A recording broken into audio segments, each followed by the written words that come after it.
Donc aujourd'hui ça va un peu mieux. Hein.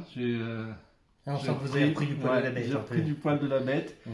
Et je trouve ça... voilà, donc je voulais m'excuser d'avoir interrompu ça. Et si vous voulez bien qu'on partage un petit peu plus là-dessus, j'en serais heureux.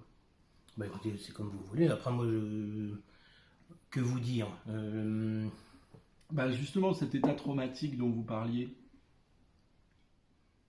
Alors, ce qu'il faut savoir, c'est que moi, le premier jour où j'avais travaillé là-bas, bon, alors, c'est sûr qu'on se prépare avant d'y aller, hein, on y va, surtout quand on est jeune. Alors, comme ça. excusez-moi, Ouais. mais j'avais pas osé être trop...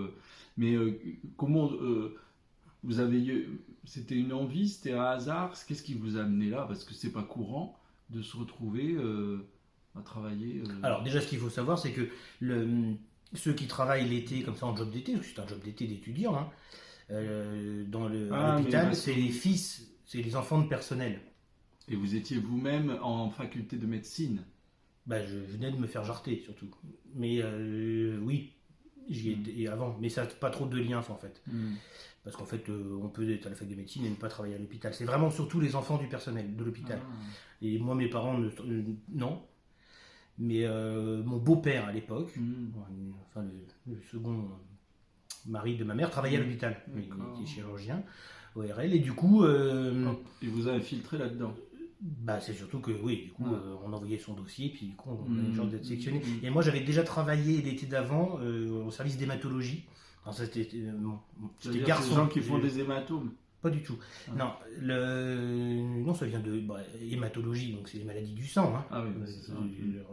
Forcément, hein, mais j'étais garçon en hématologie. C'est-à-dire qu'en fait, je passais mon été à faire l'aller-retour entre le service d'hématologie et ce qu'on appelle le CTS, qui est le centre de transfusion sanguine.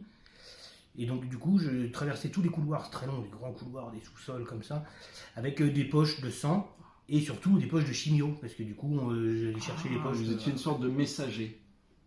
Une sorte de messager, un peu, c'est ça. Et normalement, quand on travaille une fois à l'hôpital... Alors, pour le coup, c'est un messager des bonnes nouvelles. Pas toujours. Pas tout le temps. Bah, si vous amenez des poches de sang, c'est une bonne nouvelle. Bah, pas forcément. Ouais, parce que... Et puis, je vous ai dit des chimios, ça c'est pas forcément des bonnes nouvelles. Parce que c'est le remède à la maladie. C'est en ça que c'est une bonne nouvelle. Vous vous n'arrivez pas avec le poison, vous arrivez avec le remède. Oui, mais vous savez, il faut faire très attention à toutes les interprétations qu'on peut avoir, parce que, comme ce que je vous disais la dernière fois, vous savez, c'est toujours très délicat, ces choses-là. Pourquoi? Parce que les gens confondent très souvent la maladie et le remède. Au lieu vous comprenez? Ils associent la maladie au remède. Et ils ne voient pas que le remède sauve de la maladie.